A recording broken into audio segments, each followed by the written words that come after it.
സുഹൃത്തും സീരിയൽ ക്യാമറാമാനുമായ വിഷ്ണു സന്തോഷിനൊപ്പമുള്ള മനോഹരമായ ചിത്രം പങ്കുവച്ചുകൊണ്ട് മിനിസ്ക്രീൻ താരമായ സ്വാതി നിത്യാനന്ദ് എത്തിയിരിക്കുകയാണ്. ഇതേ ചിത്രവും വിഷ്ണുവും തൻ്റെ സ്റ്റോറിയാക്കിയിട്ടിട്ടുണ്ട്. വിഷ്ണു പകർത്തിയ തൻ്റെ മനോഹരമായ ചിത്രങ്ങൾ സ്വാതി ഇതിനു മുൻപും സോഷ്യൽ മീഡിയയിൽ പോസ്റ്റ് ചെയ്തിട്ടുണ്ട്. തിരുവനന്തപുരം സ്വദേശിയായ സ്വാതി ചെമ്പട്ട് എന്ന സീരിയലിലൂടെയാണ് അഭിനയ രംഗത്തെത്തുന്നത്. പിന്നീട് മഴവിൽ മനോരമയിലെ ഭ്രമണം എന്ന പരമ്പരയിലൂടെ പ്രേക്ഷകർ ശ്രദ്ധ നേടുകയായിരുന്നു. ഇതേ സീരിയലിലെ ക്യാമറാമാനായിരുന്ന പ്രതീഷ് നെന്മാറയെയാണ് വിവാഹം കഴിച്ചത്. നടി അനുശ്രീയായിരുന്നു വിഷ്ണുവിൻ്റെ ആദ്യ ജീവിത പങ്കാളി. എന്നാൽ ഇവർ വേർപിരിഞ്ഞു. ഇപ്പോൾ അനുശ്രീയാണ് മകനെ നോക്കുന്നത്.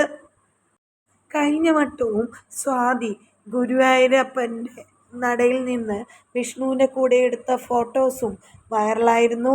എനിക്ക് ഏറ്റവും പ്രിയപ്പെട്ട സ്ഥലം എന്ന് പറഞ്ഞുകൊണ്ടാണ് ഗുരുവായൂർ വെച്ചുള്ള ഫോട്ടോസും ഷെയർ ചെയ്തെത്തിയിരുന്നത്.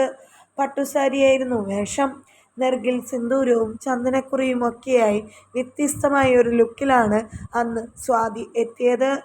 സ്വാതി വീണ്ടും വിവാഹിതയായോ എന്നായിരുന്നു അന്നത്തെ ചോദ്യം. സിന്ദൂരക്കുറിയെ കണ്ടതോടെ ചോദ്യങ്ങൾ വീണ്ടും ഉയർന്നു. നിമിഷം നേരം കൊണ്ട് അന്നും ചിത്രങ്ങൾ വൈറലായിരുന്നു. ഇപ്പോഴിതാ വീണ്ടും.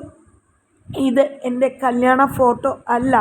എന്തെങ്കിലും അപ്ഡേറ്റ് ഉണ്ടെങ്കിൽ ഒഫീഷ്യൽ പേജിലൂടെ അപ്ഡേറ്റ് ചെയ്യുന്നതായിരിക്കുമെന്ന് സ്വാതി അന്ന് കുറിച്ചിരുന്നു. ഇപ്പോഴിതാ വീണ്ടും സ്വാതിയുടെ ഫോട്ടോസ് കണ്ടപ്പോൾ ആരാധകർ വീണ്ടും സംശയത്തിലായിരിക്കുന്നു.